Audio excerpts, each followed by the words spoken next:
कि जो एक राष्ट्र एक चुनाव है वो एक ही बार होना चाहिए, क्योंकि जब एक राष्ट्र एक चुनाव होगा तो उससे पैसे का बचत होगा, ज्यादा संसाधन नहीं, संसाधन का भी बचत होगा। जैसे क्या होगा, आप लोगों के अंदर ये सवाल पैदा हो रहा होगा कि संसाधन कैसे बचेगा, ज्यादा खर्चा कैसे होगा, कि अगर आप 2 बार करवाते तो भी इतना ही खर्चा होता है, और जब फर्स्ट टाइम करवाते तो भी इतना ही खर्चा होता है। पर उसकी 2 बार की अपेक्षा में जब हम एक बार चुनाव करवाते तो उसकी अपेक्षा में कम खर्चा होता है और कम संसाधनों का उपयोग होता है।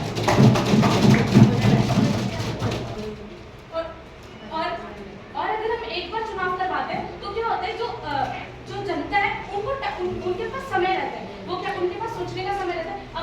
अब आप लोग सोच रहे होंगे कि उनके पास तो वैसे भी समय रहता है, पर 5 साल बहुत होता है उनके लिए सोचने के लिए, उनके प्रतिनिधि को सोचने के लिए कि 5 साल में उनको मतलब कौन से प्रतिनिधि को चुनना है और कैसे चुनना है, तो उनके लिए 5 साल बहुत ज्यादा होता है। और जो जनता होती है उनका समय बचता है, जनता का समय बचता है। जैसे कि मान लो कि किसी का इमरजेंसी काम है तो वो क्या करेगा, सबसे पहले तो मतलब या फिर वो इलेक्शन में जा नहीं पाएगा, वो सबसे पहले तो अपनी फैमिली को देखेगा। तो इससे क्या होगा कि अगर एक ही बार इलेक्शन होगा तो वो इलेक्शन भी देख पाएगा और अपनी फैमिली को भी देख पाएगा। और एक बार चुनाव करवाने से क्या होगा कि अगर जो सरकार होती है वो सरकार होती क्यों है, हमारे विकास के लिए, हम जनता के विकास के लिए। अगर एक बार चुनाव होगा तो क्या होगा कि जो सरकार है ना वो विकास की ओर ज्यादा ध्यान देगी, चुनाव की ओर ज्यादा ध्यान ना देगी। और अगर एक ही बार 2 बार अगर विधानसभा और लोकसभा का चुनाव अलग अलग होता तो क्या होगा, उनके अंदर ये चीज रहेगा कि मुझे ये चीज जीतना तो मुझे अगली चीजें भी जीतना। अब आप लोग सोच रहे होंगे कि ये वो गिर भी तो सकती है बीच में सरकार, तो हम क्या करेंगे, तो उसके लिए राष्ट्रपति होती है जो उनको संभाल सकती है। और ये चीज अनुच्छेद के 56 में भी लिखा हुआ है कि जो राष्ट्रपति है वो सरकार की, अगर सरकार गिर जाती है तो उस चीज को संभाल सकती है। और एक राष्ट्र एक चुनाव से ये चीज भी होता है कि अब लोग सोच रहे होंगे इतना सारा पैसा होता है, इतना सारा धन यूज होगा, तो एक साथ हम कैसे कर सकते हैं, हमारी आर्थिक स्थिति इतनी अच्छी नहीं है। तो हम जब 2 बार करते हैं ना उस टाइम में ज्यादा एक की अपेक्षा में दूसरी बार में ज्यादा पैसा लगता है। और वो पैसा आता कहाँ से, जनता के द्वारा, टैक्स के थ्रू। तो सरकार क्या करती है कि वो अपना पैसा नहीं लगाती, वो जनता के पैसे को लगाते हैं। और क्या होता है कि जो एक बार अगर एक राष्ट्र में एक चुनाव होगा तो जो क्या बोलते हैं पुलिस लोग, प्रशासनिक व्यवस्था है, वो क्या हो जाता है कि मतलब वो ध्यान देंगे, एक ही बार ध्यान देना पड़ेगा उनको। लेकिन अगर लोकसभा का चुनाव अलग और विधानसभा का चुनाव अलग होगा तो क्या करेंगे कि जनता का ध्यान ना रखते हुए वो चुनाव की ओर ज्यादा ध्यान देंगे, और चुनाव की ओर ज्यादा ध्यान देंगे और लोगों का ख्याल नहीं रखेंगे। और उदाहरण के तौर पर आप शिक्षक को ले सकते हो। क्या होता है कि अगर बीच में चुनाव हो जाता है तो शिक्षक को भी प्रिंसिपल का ऑर्डर होता है तो उनको भी बताते हैं अचानक से। तो क्या होता है कि शिक्षक क्या करते हैं स्कूलों में कि अगर एब्सेंटी पीरियड लगता है तो उनको बच्चों को सिर्फ ये बोला जाता है आज के समय पे भी कि आपके पास कुछ और काम है तो आप कुछ अन्य काम कर लो, ना कि उनको कोई होमवर्क दी जाती है अलग से। तो इस चीज के अगर एक बार चुनाव होगा तो एक ही बार बच्चों का समय बर्बाद होगा। और अगर 2 बार होगा तो फिर इससे ज्यादा समय वातावरण सब अलग अलग है। अगर एक ही समय चुनाव रखते हैं तो मेघालय में इतनी ज्यादा बारिश होती है तो फिर वहाँ पे लोग इतनी जल्दी चुनाव कैसे करेंगे। बारिश के कारण अगर आपने कहा कि कोई व्यक्ति बीमार है तो उससे केवल एक व्यक्ति का नुकसान होगा, लेकिन प्रकृति के कारण काफी सारी जनसंख्या वोट नहीं दे पाएगी तो वह अपने प्रतिनिधि को कैसे चुनेगी। अगला कारण यह है कि यदि हमने दोनों के चुनाव एक साथ कराए और किसी की सरकार गिर जाती है तो उस दौरान हम क्या कर सकते हैं, केवल हम 6 महीने के लिए राष्ट्रपति को उसका शासन संभालने के लिए दे सकते हैं, परंतु राष्ट्रपति भी या तो राज्यपाल को नियुक्त करेगा या फिर गठबंधन से दोबारा सरकार बनाएगा। अगर दोबारा गठबंधन से सरकार बनाई और वह फिर टूट गई तो फिर क्या होगा, यानी चुनाव की प्रक्रिया को दोबारा अपनाना ही पड़ेगा। और सबसे बड़ा कारण यह है कि यदि हम अपने संविधान में संशोधन करते हैं, आप कहोगे कि संशोधन तो बहुत छोटी सी बातें कर देते हैं, लेकिन एक संशोधन की जगह यहाँ पर हमें 5 अनुच्छेदों में संशोधन करना पड़ेगा। अनुच्छेद 43, 85, 172, 174 और 356, यानी हम 5 अनुच्छेदों में अगर संशोधन करते हैं तो इससे हमारे पूरे संविधान का ढांचा ही बदल जाएगा। और तीसरा कारण यह है कि यदि हमने शासक को चुना, हर बड़ी में अक्सर ऐसा होता है कि हम राज्य स्तर पर किसी और सरकार को जिताना चाहते हैं और केंद्र स्तर पर किसी और सरकार को, और हर बड़ी में हमने गलत शासक को वोट दे दिया तो वह 5 साल के लिए हमें उसे झेलना पड़ेगा क्योंकि हम उसे हटा नहीं सकते और उसकी जो भी मनमानी है उसको सहन करना पड़ेगा। वो एक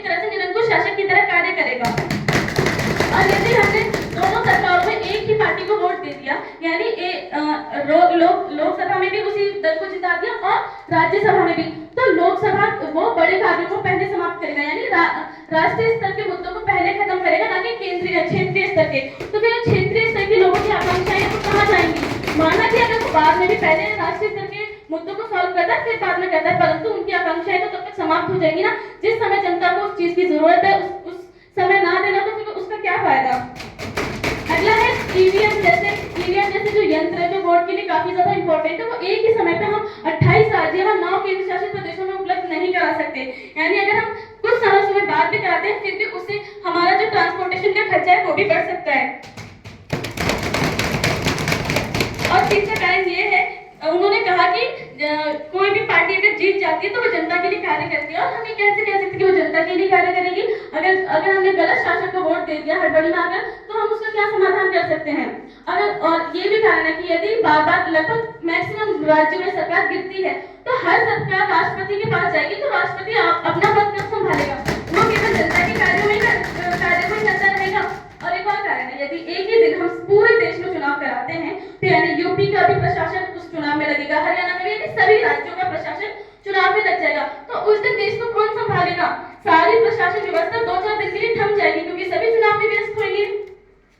और चौथा कारण यह है कि यदि हम इतनी बड़ी जनसंख्या में एक साथ चुनाव भी कराते हैं तो उसकी जो गणना है उसमें भी काफी समय लगता है और लगभग काफी समय तक उसी में लोग व्यस्त रहते हैं। तो उस समय हमारी राजनीति में भी अस्थिरता आएगी, यानी वो भी एक तरह से स्थिर हो जाएगा। और अगर आपने कहा कि हम 5 साल बाद उसको चुन भी लेते तो क्या फायदा कि वो बेकार हो? ऐसा नहीं होता। यदि वो जनता के लिए कार्य नहीं करता तो हमारे पास दोबारा मौका होता है इस प्रक्रिया में कि हम उसे दोबारा चुन सकें। धन्यवाद। सदन की कार्यवाही आगे बढ़ाते हुए मैं पक्ष से आग्रह करता हूं कि डीपीएम सदन पटल पर आए और अपना वक्तव्य प्रस्तुत करें। सदन की गरिमा को मेरा सादर नमन।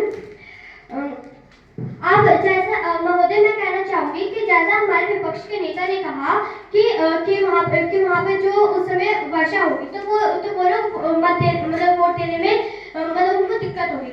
तो आप ये कैसे क्या पता अगर एक राष्ट्रीय चुनाव ना हो तभी तो वर्षा हो सकती है उस समय, तभी तो वो मत देने में असफल हो सकते हैं। तो हम यहाँ पे तापमान को लेकर नहीं चल सकते, हम यहाँ पे लोगों के विकास के लिए चलेंगे जो कि पूरी दुनिया के लिए हो। हम एक राज्य को नहीं देंगे, पूरी दुनिया को देंगे। और इन्होंने कहा कि राष्ट्रपति शासन, देखो जो हमारे अनुच्छेद 56 में लिखा हुआ है कि अगर कोई सरकार गिर जाती है तो हम राष्ट्रपति शासन लागू करते हैं और वो जब तक रहते जब तक हम अगला चुनाव नहीं करते, जब तक मतलब उनका जैसे 5 साल का चुनाव होता है तो हम 5 साल तक वो राष्ट्रपति शासन रहेगा, फिर उसके बाद हम दोबारा चुनाव करा सकते हैं। और जैसा कि महोदय हमारे विपक्ष के नेता कह रहे हैं कि अगर हम दोबारा से चुनाव कराते हैं तो वो भी अगर सरकार खराब निकलती है, कोई भी सरकार ऐसा नहीं चाहेगी कि मैं अपने कार्य मैं अच्छे ढंग से ना करूं और लोग मुझे ना चुने। सरकार तो ये चाहेगी ना कि हाँ लोग मैं इतने अच्छे से कार्य करूं कि लोग जनता जो है वो मुझे दोबारा से चुन सके। और फिर इन्होंने कहा कि जो हमारे संविधान इसलिए तो बनाया गया और जो लोकतंत्र इसलिए तो बनाया गया ताकि लोगों का जनता का विकास हो सके। और अगर किसी संशोधन के कारण जनता का विकास हो रहा है, उनका समय बच रहा है, जो पैसे है, जो आर्थिक स्थिति से जो हमारा देश है वो विकास कर रहा है, तो क्यों ना हम संशोधन करें और उस को क्यों ना आगे बढ़ाएं।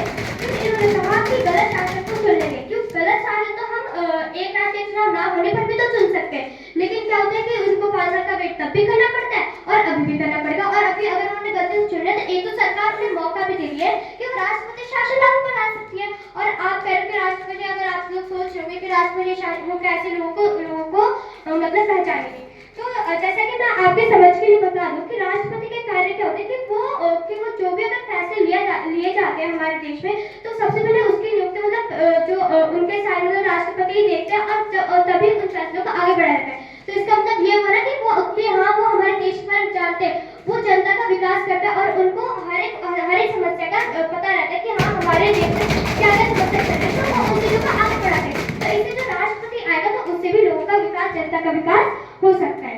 फिर इन्होंने अगला कहा कि क्षेत्रीय स्तर, देखो जो ये एक राष्ट्रीय चुनाव होते हैं इसमें विधानसभा और लोकसभा का चुनाव होता है, लेकिन इसका मतलब ये नहीं कि जो क्षेत्रीय मुद्दे उन्हें हटा दे रहता है, ये भी इसके अंदर इंक्लूड रहती है। अब जैसे कि अगर मान लो क्षेत्रीय मुद्दे लेकिन विधानसभा के अंदर ही क्षेत्रीय मुद्दे आते हैं और सॉल्यूशन निकालेंगी और उस मुद्दे को भी जल्द से जल्द हल करेंगी। और ये बात संभालने के अगर कोई भी चीज़ अगर तकलीफ होती है तो वो तो है कि सबसे पहले राष्ट्र को ही देखते हैं, लेकिन इसका मतलब ये नहीं कि स्थानीय मुद्दे को नहीं देखा जाता, वो भी देखा जाता है। और आप इतने कॉन्फिडेंस से कैसे कह सकते हैं उस मुद्दे को दबाया जाता है, और आप क्या बता सकते हो कि कौन से मुद्दे को दबाया गया है? फिर इन्होंने कहा ईवीएम 28 राज्य में, ठीक है, ईवीएम मान लो वो एक बार करेंगे तो उसके बाद तो वो तो कितने सालों तक चलेगी ना, लेकिन जो ये चुनाव की प्रक्रिया है ये तो कितने सालों तक चलेगी। और ये चुनाव जैसे आप जान सकते हैं कि अभी क्या है कि लोकसभा, स्थानीय और विधानसभा के चुनाव होते हैं, तो इन चुनाव में जो प्रक्रिया लगती है, जो इन चुनाव में प्रक्रिया चलती है, और साथ ही साथ जो आचार संहिता अपने प्रचार प्रसार करते हैं, इसमें काफी करोड़ों रुपए खर्च होते हैं। जैसे कि आप 2019 में देख सकते हो कि 2019 में 600,000 करोड़ या इतने कुछ खर्च हुए, 60,000 करोड़ रुपए खर्च हुए थे। तो आप अगर हम इन चुनाव को एक राज्य में करेंगे तो इससे क्या होगा कि जो बार इन सब प्रक्रिया में चुनाव में पैसे लगे, इससे वो एक बार ही लगेगी और वो पूरे जो हमारे देश में ये जो चुनाव हो रहे हैं वो भी ठीक हो जाएगी, और जो पैसे बचे उसको हम अन्य लोगों के विकास के लिए हम वो पैसे लगा सकते हैं। और आपको तो मैं अपना वक्तव्य समाप्त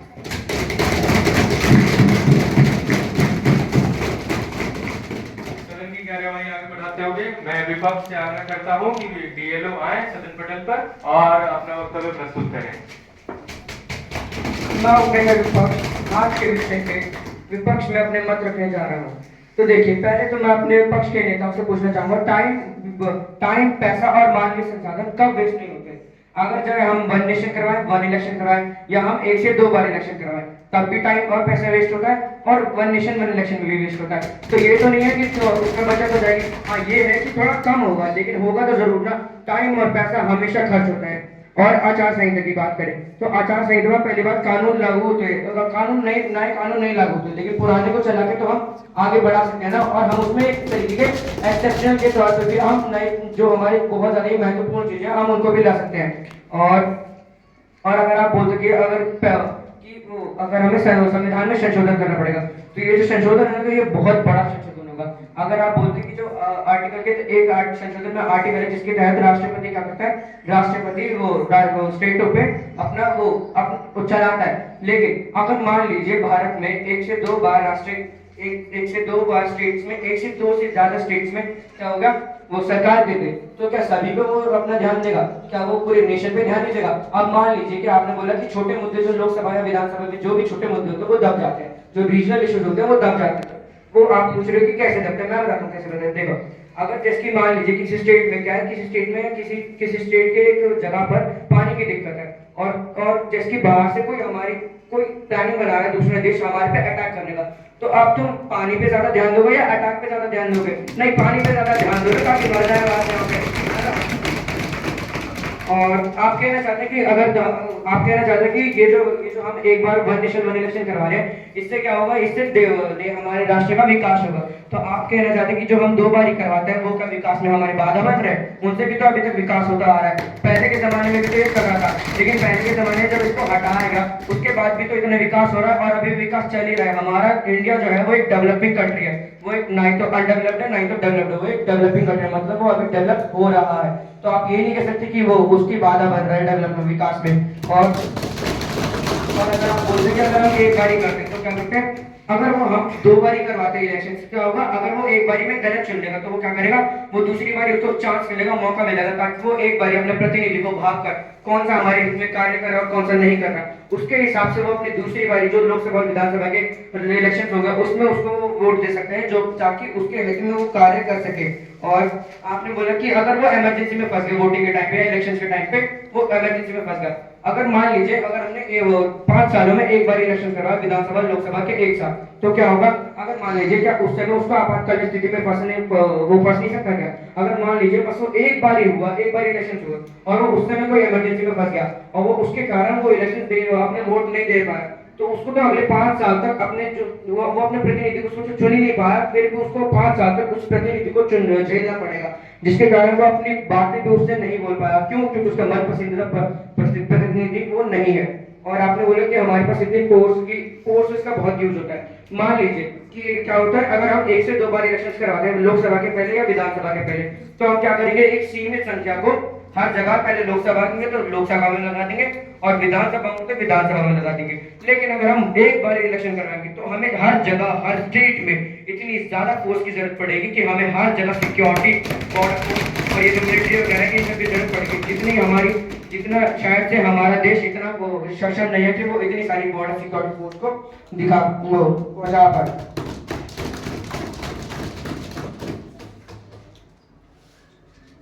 आपने बोला कि संविधान में संशोधन करने पड़ेंगे, संविधान में संशोधन करना है ना, तो इस बारी अगर ये जो आपने संशोधन करने पड़ेंगे, इसमें हमें 5 आर्टिकल्स को बदलना पड़ेगा, 5 एक्ट को बदलना पड़ेगा, जिसके तहत एक तरीके से संविधान का पूरा ढांचा ही बदल जाएगा। और अगर हमें ये बदलना है तो हमें पूरी 3/4 लोकसभा और विधानसभा की वो % चाहिए होगी मंजूरी की, अगर हमें बदलना है तो। इसके साथ मैं अपना वक्तव्य खत्म कर दूंगा। धन्यवाद। आप सभी ने काफी अच्छा बोला, काफी अच्छा परफॉर्म किया आप सभी ने। और सदन की कार्यवाही और आगे बढ़ाते हुए आप सभी को 2 मिनट का सामान्य समय दिया जाता है प्रश्नोत्तरी तैयार करने के लिए। तो आप सभी का समय शुरू होता है अब। विपक्ष दल से आग्रह है कि पक्ष के किसी एक वक्ता को आप सदन पटल पर आमंत्रित करें प्रश्नोत्तरी के लिए। हम पीएम को आमंत्रित करना चाहते हैं। पीएम सदन पटल पर आमंत्रित है।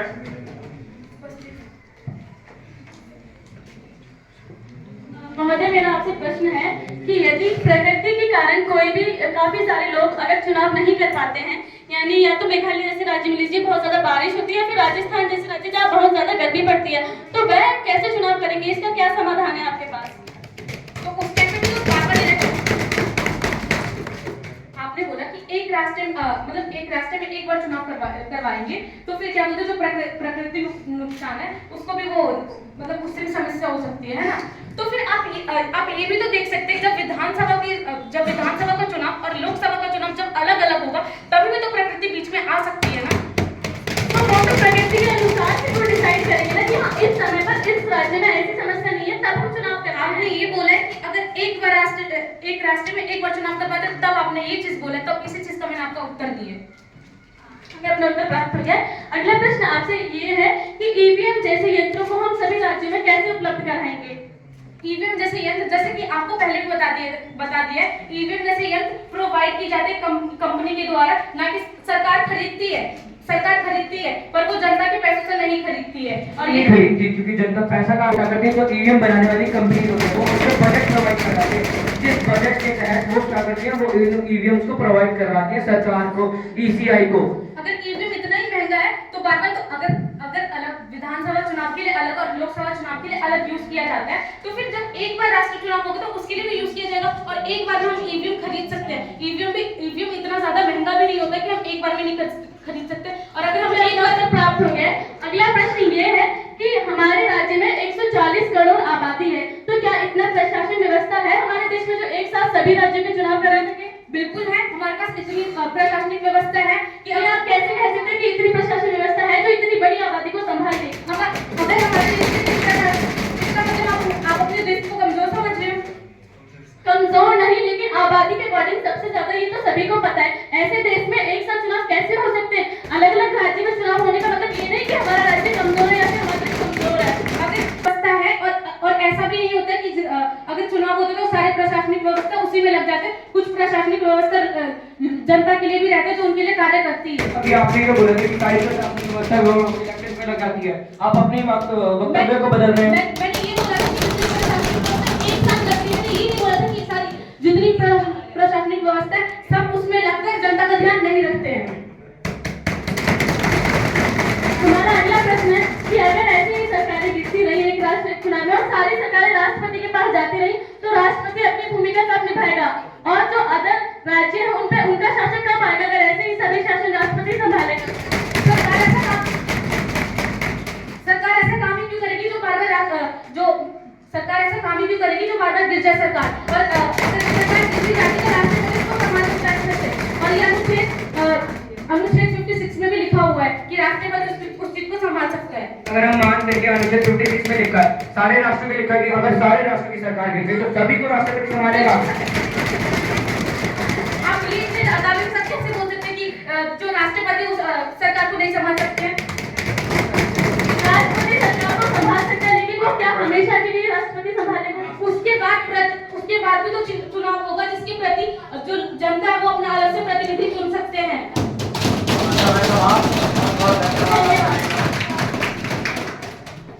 बहुत अच्छा परफॉर्म किया आप सभी ने। तो मैं पक्ष से आग्रह करता हूँ कि विपक्ष के किसी एक वक्ता को आमंत्रित करें सदन पटल पर प्रश्नोत्तरी के लिए। हम विपक्ष के नेता के हम विपक्ष में उपनेता को आमंत्रित करना चाहेंगे। उपनेता उपस्थित हैं।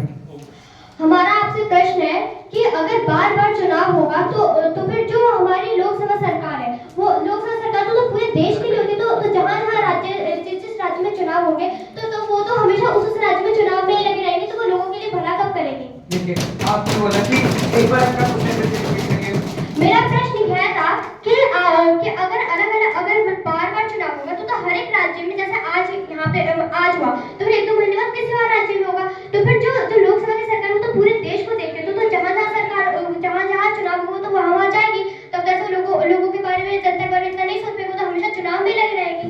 मानते हैं कि चुनाव में लगेगी, लेकिन वो चुनाव में जाकर अपने वो जनता के लिए कार्य भी तो करेगी, स्कीमें लाएगी नहीं ताकि जनता उनको वोट करे, ताकि जनता उन्हें इलेक्शन में जिताए। लेकिन अगर आप मानते कि अगर 5 साल में एक बार इलेक्शन करवाएंगे तो क्या होगा?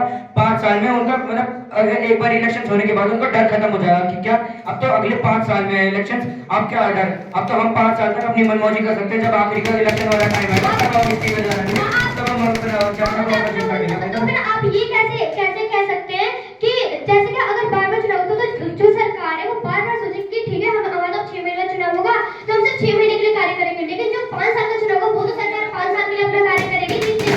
लेकिन ऐसी बात है, देखो मान के अगर एक बार ही हुआ, पहली बार 6 महीने का गैप तो देती नहीं है, थोड़े समय में होते हैं सारे इलेक्शन, तो क्या आएगा? तो सरकार को डर लगा रहेगा कि अगर हम इसमें जीत गए, हमें अगले इलेक्शन में भी जीतना होगा, तो इसके कारण वो जनता पे ध्यान देंगे और जनता को अपने तरफ आकर्षित करेगी, जिसके कारण वो अपने जनता के प्रेमी बनेगी और अपने जनता के हित में कार्य करेगी, जिसके कारण उसको जनता वोट करेगी, तभी वोट करेगी, वरना नहीं जिताएगी उसके वोट, अगर वो उनके हित में कार्य नहीं करेंगे तो।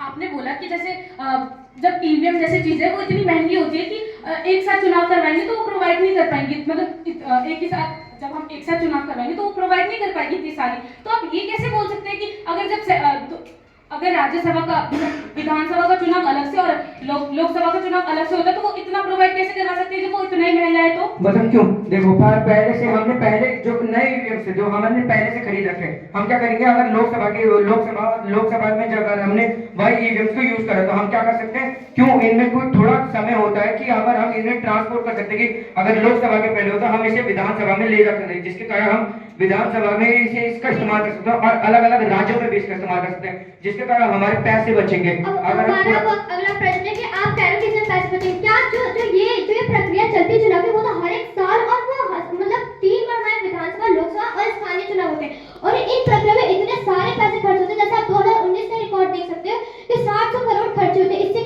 कम खर्च हमारे ईवीएम में हो सकता है। पहली बात हमारे विषय में आज लोकल जब इलेक्शन होते हैं उनकी बात नहीं चल रही, हमारे में सिर्फ लोकसभा और विधानसभा की बातें चल रही है, तो इसलिए और देखिए मान से हम पैसे खर्च होंगे, लेकिन क्या जो नॉर्मल वो जो वन नेशन इलेक्शन होंगे उनमें पैसे खर्च नहीं होंगे क्या? उनमें संसाधन यूज नहीं होंगे क्या? इसका मतलब आपने मान लिया ना कि विधानसभा लोकसभा के चुनाव होते हैं, आपने कहा कि हमें बात नहीं चल रही साइड तक, लेकिन अगर आप एक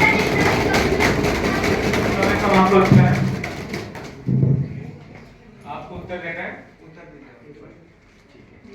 तो पक्ष के शेष वक्ता सदन पटल पर आमंत्रित है अपने प्रश्नोत्तरी के लिए। महोदय मेरा आपसे प्रश्न है, आपने कहा कि हर 6 महीने में चुनाव होते हैं, क्या आप एक उदाहरण दे सकते हैं कि हर 6 महीने में कहाँ चुनाव होते हैं? मैंने तो ये नहीं कहा कि हर एक 6 महीने चुनाव होते हैं, मैंने कहा बार चुनाव होने थे। आप पहले मेरी बात को ध्यान से सुनिए। हम आपकी बात से सहमत हैं, बार चुनाव होते हैं, क्या दिल्ली में चुनाव होते हैं, क्या यूपी में चुनाव होते हैं? उनके चुनाव एक ही बार होते हैं, अगर सरकार गिरती है तब दोबारा चुनाव होते हैं, हर राज्य में अलग अलग समय पे चुनाव होते हैं। देखो और पहले तो ये कि आप ये भी कहना चाहते हैं कि हर राज्य में उनके लिए अलग अलग चुनाव होते हैं, लेकिन जो लोकसभा के चुनाव होती है वो पूरे देश को देखकर चलती है। अब मान लो अगर हर एक राज्य में अलग अलग चुनाव होंगे तो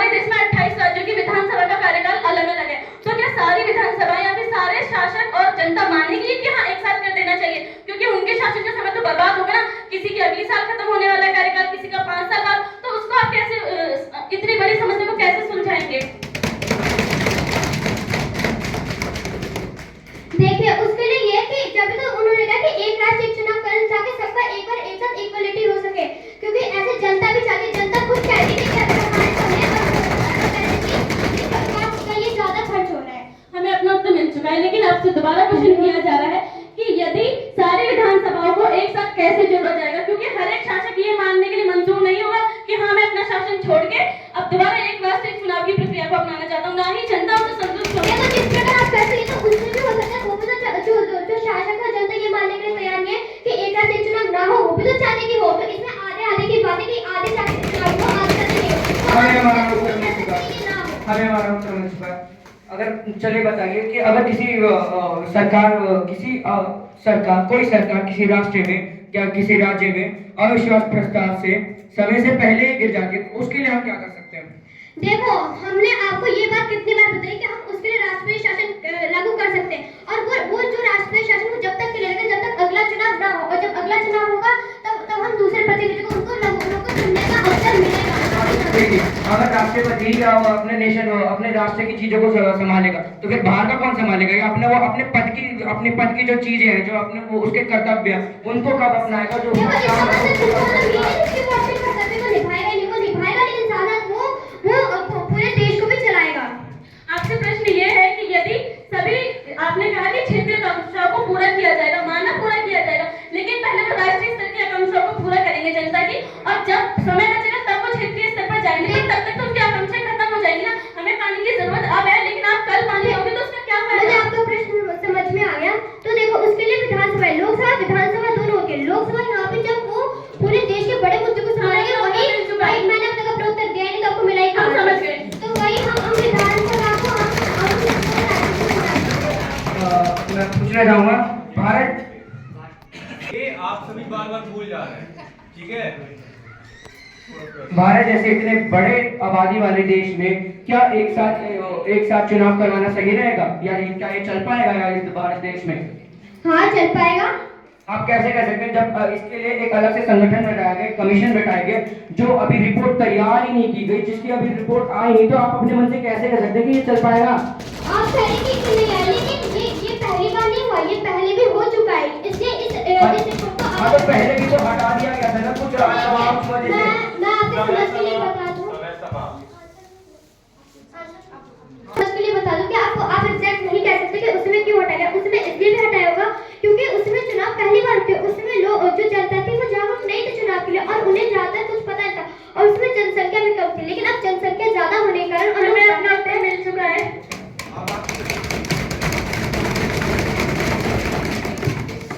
आप समय की विपक्ष के शेष वक्ता को आमंत्रित करें।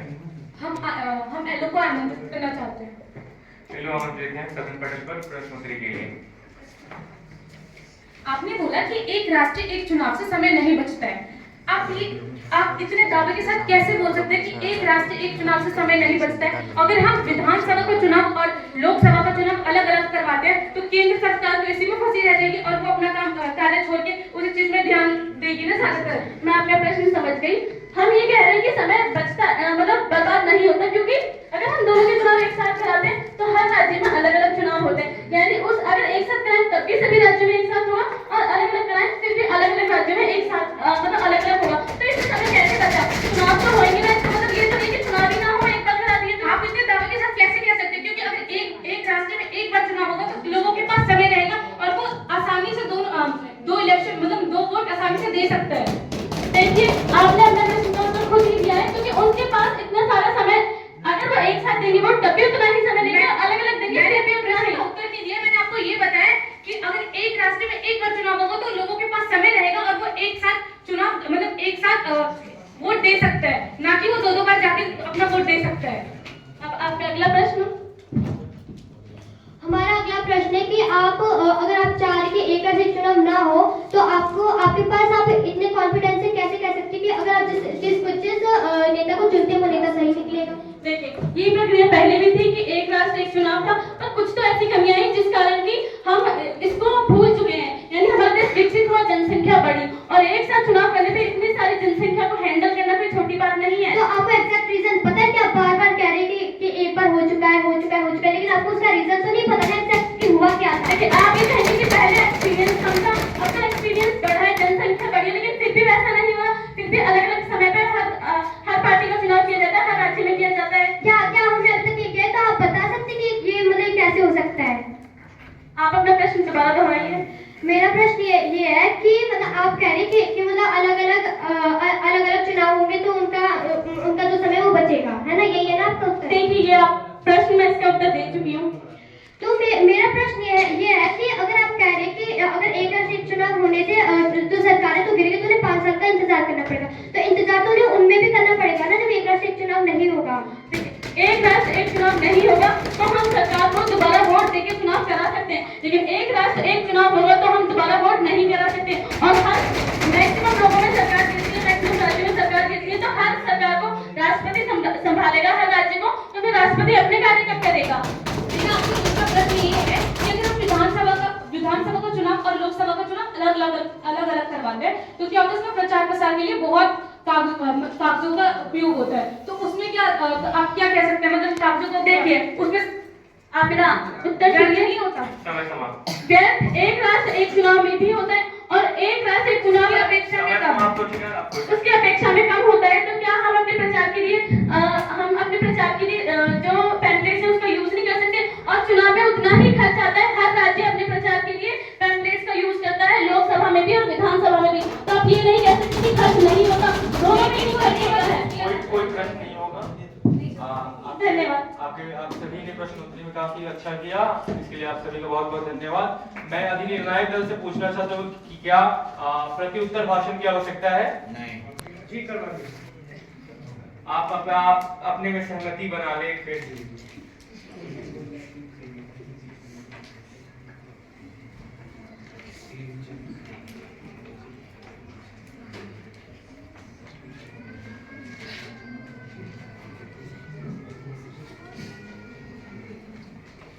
एक मिनट का समय। प्रत्युत्तर भाषण तैयार करने के लिए आप सभी को 1 मिनट का सामान्य समय दिया जाता है। इसमें पक्ष और विपक्ष से एक एक वक्ता आएंगे और प्रत्युत्तर भाषण देंगे। 1 मिनट का सामान्य समय आपका अवसर हुआ होता है। पहले विपक्ष आएगा, उसके बाद पक्ष आएगा।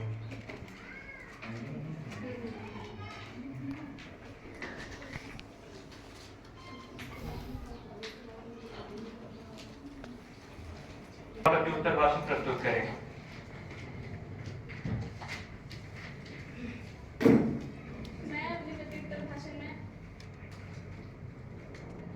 अपने को कहूंगी, जैसे कि हमने बताया कि एक राष्ट्र एक चुनाव हमारे देश के लिए सही नहीं है, क्योंकि हमारे देश की जनसंख्या काफी बड़ी है, 140 करोड़ जनसंख्या काफी ज्यादा तादाद होती है और पूरे विश्व में सबसे आगे है। और यदि ऐसी सिचुएशन आती है कि सरकार गिर जाती है तो हमारे पास कोई समाधान नहीं है। और हम राष्ट्रपति को भी यदि ये शासन करने के लिए देते हैं कि आप संभालिए, तो क्या राष्ट्रपति सभी शासनों को संभालेगा? और ज्यादातर ऐसा होता है कि क्षेत्रीय मुद्दों को हम उसमें सॉल्व नहीं करा पाते, जब दोनों ही लोकसभा और राज्यसभा में अगर एक ही सरकार जीत जाती है तो पहले क्षेत्रीय मुद्दों को सॉल्व करती है। विपक्ष ने हमारे कुछ प्रश्नों के उत्तर सही नहीं दिए। इसमें पहला है कि यदि हमने प्राकृतिक आपदा के कारण किसी राज्य में चुनाव एक ही समय पर हो रहे हैं पर उसमें काफी ज्यादा समस्याएं हैं, या फिर गर्मी की समस्या, या फिर बारिश, या फिर कोई सूखा जैसी समस्या भी हो सकती है, तो उस दौरान क्या करेंगे? क्या एक राज्य का चुनाव दोबारा कराएंगे? तो यानी ये तो एक राष्ट्र एक चुनाव की प्रक्रिया नहीं हुई। और यदि समय समाप्त हो चुका है। पक्ष के कोई एक वक्ता आए और प्रत्युत्तर भाषण प्रस्तुत करें। हम अपने प्रश्नोत्तरी भाषण में अपने मतलब कुछ बातें रखने जा रहे हैं। और ये है कि मेरा कहना है कि देखो, इधर विधानसभा और लोकसभा है, तो इससे क्या होता है कि विधानसभा तो फिर भी वो तो अपने अपने राज्य में रहते हैं, लेकिन जो लोकसभा है वो हर एक राज्य में बार बार चुनाव होते हैं। तो उससे क्या होता है कि जो लोकसभा हमेशा उसमें फंसी रहती है, जिससे वो काम नहीं जिससे वो अपना काम नहीं कर पाते और लोगों का विकास नहीं कर पाती, जिससे जो नेता है वो चुनाव की मशीन बन चुकी है, ना कि लोगों के काम की। और अगर हमें लोगों के काम की मशीन बनाना है तो उन्हें 5 साल का पूरा वक्त दिया जाए, जिसमें वो अपने कार्य अच्छे से कर सके और लोगों का विकास कर सके। और दूसरी बात ये थी कि इसमें जो भी पूरी प्रशासनिक व्यवस्था ये जुड़ जाती है इस चुनाव में बार बार, तो इससे भी हमारे जो है बहुत ज्यादा ही परेशानी होती है। और इससे ये बार बार ईवीएम कह रहे, तो इसके साथ साथ हम जो चुनाव है उसमें और प्रक्रिया होती है।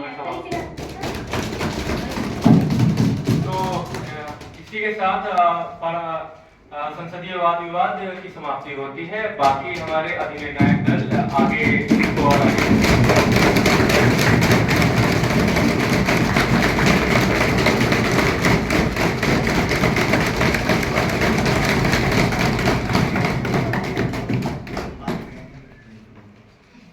साथ स्वर्णिम पक्ष संस्था का मॉक पार्लियामेंट का प्रथम सत्र समाप्त होता है।